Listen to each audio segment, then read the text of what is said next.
ഇതിനോടകം തന്നെ ഏകദേശം ഒരു 3 മണിക്കൂർ കൂടി ഇപ്പോൾ 8ഓളം സ്ഥലങ്ങളിൽ എത്തിച്ച് അഫാനുമായി പോലീസ് തെളിവെടുപ്പ് പൂർത്തിയാക്കി.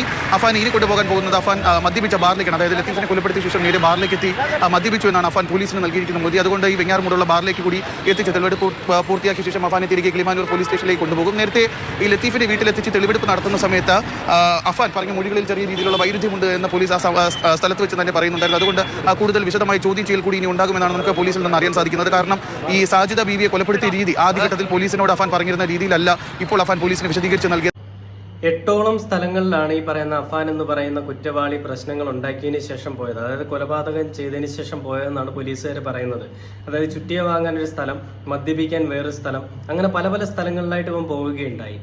ഇത്രയുമൊക്കെ ചെയ്തിട്ടും പ്ലാൻ ചെയ്തൊരു കൊലപാതകമായിട്ടും ആരും അറിഞ്ഞില്ല എന്ന് പറയുന്നത്, അല്ലെങ്കിൽ ഉമ്മയ്ക്കൊന്നും അറിയില്ല എന്ന് ഉമ്മ പറയുന്നത് നമ്മൾ അങ്ങനെ വിശ്വസിക്കാൻ സാധിക്കും?